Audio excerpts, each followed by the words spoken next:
अब देखिए ना, ये जो बात हो रही है, अब पब्लिक के ऊपर क्या जाए। वो कह रहे हैं जी साढ़े घर भी ले जान गया है और फायदा उन्होंने किनू दे रहे हैं, वो अरबहा खरबहा कमान ली जी कंपनीज ने उन्होंने फायदा देने ली। अब ये तासुर गया ना ओवरऑल, तो उसकी तफसील लोगों को नहीं पता, उसकी निटी ग्रिटीज जो तासुर गया वो तो ये गया ना कि भी हमारे तो घर पे भी कब्जा कर लेंगे, इसलिए कि जो किसी को आपने नवाजना है। आप जी, जी मैं एक थोड़ा सा पॉइंट ऐड करना चाह रही हूँ शाह जी। जैसे अभी पावर हंगर की बात हो रही है और किंग कल्चर की, कि कोई लाइन में अगर एक हमारा लेट्स से पॉलिटिशियन या कोई भी एक जो बिग पावर होल्ड करता है खड़ा है, वो नहीं खड़ा होगा, they would rather sit on CIP lounges. और वहाँ इस वजह से मुझे ये नज़र आता है कि हमारी सोसाइटी में वल्गैरिटी बढ़ गई है।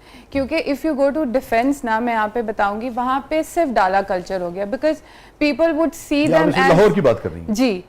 क्योंकि जब हमारे जितने सियासतदान और जितने भी लोग जो इस टाइम किसी ना किसी पोजीशन को होल्ड कर रहे हैं, तो हमें एक इनसिक्योरिटी भी आ जाती है। एज अ नॉर्मल पर्सन हमारी ईगो भी हर्ट होती है। तो जैसे अब हमारी सोसाइटी शेप अप हो रही है ना, उसमें सही गलत का ना वो ख़त्म हो गया, जैसे बैलेंस की भी शुरू बात। तो वल्गैरिटी इस तरह सामने आ गई कि पैसा कमाना है, इसके पास डाला है तो मैंने भी। डिफेंस में you go to defence, you would only see डाला। आप नॉर्मल बंदा भी जो एक बाइक तो छोड़ें कि जो एक नॉर्मल करोला पे भी होगा, वो भी अपनी गाड़ी मूव नहीं कर पा रहा, because they were everywhere Dallas, because उसने लिया है तो मैंने भी लेना है, और उस चक्कर में आप कुछ भी करने को तैयार हो। ये क्या बिहेवियर है, क्या साइकी है और इसके असरात क्या है? तो शाह जी, नफ्सियात जो है वो स्टार्ट होता है आपका जो सारी जो रूट कॉज है कंपैरिजन से।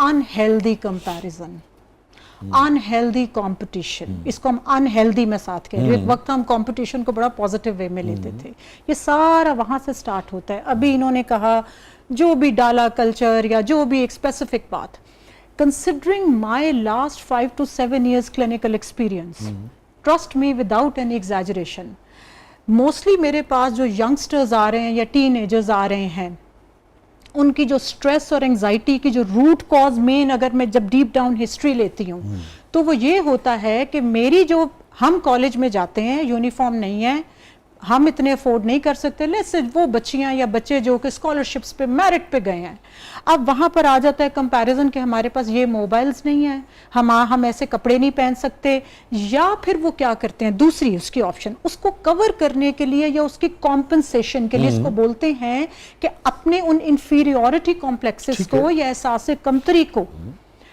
कॉम्पनसेशन के लिए अनहेल्दी वेज की हम तरफ जाते हैं। फिर जिसमें नशा है, ये नशा है, उसमें नंबर 2 इसको हम बोलते हैं identification with the aggressor. Identification with the aggressor का मतलब ये कि जेल के अंदर जो जरा पावरफुल होएगा ना, बाकी सारे उसके पैर दबाना शुरू हो जाएंगे। यू सी, इसी तरह जो पीयर ग्रुप और पीयर प्रेशर होता है, वो मेजर रूट कॉज होता है कि जी वो तो पार्टी कर रहे हैं, हम नहीं कर रहे, वो आज ये कर रहे हैं, हमारे पास ये नहीं है। तो बच्चों के अंदर जो मेजर, जो मैं ये देखूं, अभी कुछ मैं बच्चे देख रही हूँ, वो कह रहे हैं कि तुम्हारी कजन तो बाहर स्कॉलरशिप लेके पढ़ने चली गई है और तुम नहीं जा सकी हो।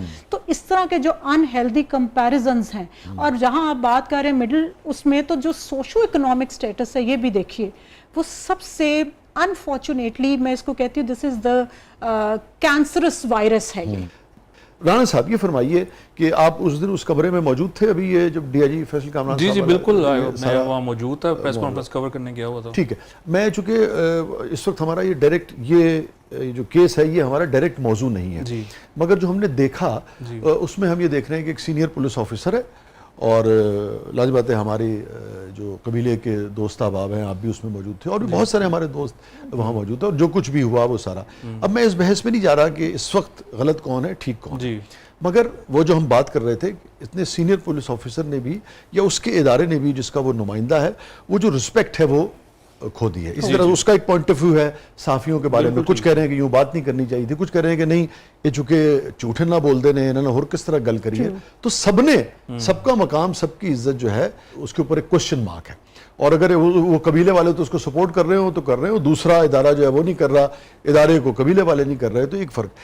इसके क्या नतीजे होते हैं? ये देखें, इसकी ये जो मामला है, ओबियसली इसके कॉन्टेक्स्ट है, इसके पीछे वो हिस्ट्री है, कुछ मामला हैं जो पीछे से चले आ रहे हैं। लेकिन ये है कि वहाँ पर मेजॉरिटी जो जर्नलिस्ट थे वो चाहते थे कि वो प्रेस कॉन्फ्रेंस सुने, और वो सवालात हुए भी, 7-8 सवालात वहाँ पर हुए भी। उसके बाद फिर उन्होंने, चूंकि वो बॉयकॉट करना था, और वो सारा आपने देखा जो वो मामला हुआ, लेकिन जो इम्प्रेशन आपने बयान किया है, इम्प्रेशन तो यही हुआ ना कि वो मामला इतने खराब हैं कि कोई इज्जत ही नहीं है, किस तरह के उनको अलकाबात से नवाजा गया और वो क्या मामला हैं। तो मैं जानना चाहता कि एक सहाफी की हैसियत से जी आप क्या समझते हैं कि इसके असरात क्या होते हैं पब्लिक पे? देखो ना, पूरे मुल्क ने देखा है क्या हो रहा है। देखिए ना, अब वो जो ऑफिसर हैं, जो पुलिस है ओवरऑल, उसकी तो रिप्यूट का बेड़ा गर्क हो गया ना। जो चीज़ गई है, अगर कोई मुंह पर किसी को ये कह सकता है कि आप ये हो, आप वो हो, फिरौन तक कहा गया और वो सारे मामलात किए गए, तो फिर अवाम में जो रिस्पेक्ट कोई अगर होनी भी है तो वो तो खत्म हो जाएगी ना। अवाम तो ये तासुर लेगी कि ये बड़ा इनका कोई गलत मामला है, ये लोग गलत लोग हैं और सहाफ़ियों ने उनको उस पर आईना दिखाया है, वो मामलात किए हैं। मैं अपने पेटी भाइयों को भी उसमें वो नहीं करता, उसमें वो भी कुछ मामलात हैं बैकग्राउंड में, लेकिन इम्पैक्ट यही है कि एक नेगेटिव उसका इम्प्रेशन जाता है और अवाम में जो थोड़ा बहुत कोई यकीन पैदा हो भी सकता है वो भी नहीं है। लेकिन इसमें इम्पोर्टेंट बात यही है कि देखिए, हमारी अदलिया हो, हमारी पुलिस हो, इनका किरदार बहुत ज्यादा नेगेटिव रहा है और है।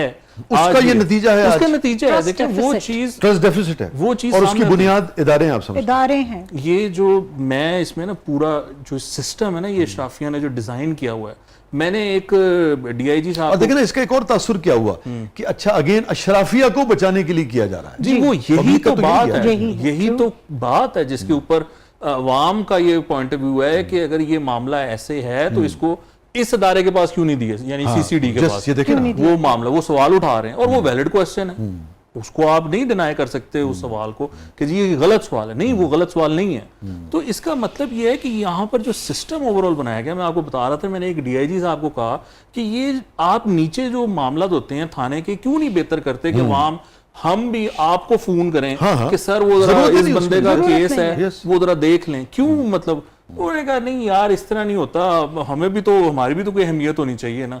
तो वो सिस्टम, ये देखे ना, अशराफिया का जो एक सिस्टम है ना, ये पावर, एक पावर गेम है ये ओवरऑल। उसमें वो जितने अशराफिया हैं उन्होंने इसको डिजाइन इस तरह किया हुआ है कि उनका हाथ ऊपर है। आप देखें ना, बल्दियात है, बिल्कुल सही, वो भी इसीलिए अदारे नहीं इसको करते। क्यों नहीं करते? पावर नहीं हमने देनी। सो ये जो पावर ग्रैब है और उसका जो नशा है, वो फिर ये चीजें आपके सामने आती हैं, इस तरह की चीजें। बिकॉज एक फोन कॉल आती है, अगर वो बात नहीं मानता ऑफिसर, तो उसका ट्रांसफर हो जाता है, ही इज गॉन। और वो फिर आगे जो केस है जिसके लिए कॉल आई है, वो हो सकता है किसी गरीब का कोई मसला हो, वो तो गया ना, वो जो जिस बंदे को फोन आया उसने तो वही करना है जो उसको फोन पे कह दिया गया है। सो ये सिस्टम जो अशराफिया का हम बात कर रहे हैं, शाह जी, मैं उनको, I hold them responsible for this. वो हमारे लीडर्स हैं, हमारे जो पावरफुल लोग हैं अदारों में बैठे हुए, ये सब इसके रिस्पॉन्सिबल हैं। इन्होंने ये सिस्टम डिजाइन किया है जिसकी वजह से हम आज यहां पर पहुंचे हुए हैं। और जब तक ये उसको तर्क नहीं करते, तब तक यही कुछ होता रहेगा जो हमने उस प्रेस कॉन्फ्रेंस में देखा है। बिकॉज अवाम उनको एसोसिएट करती है उस अशराफिया के साथ और वो फिर कहती है ठीक हुआ इसके साथ।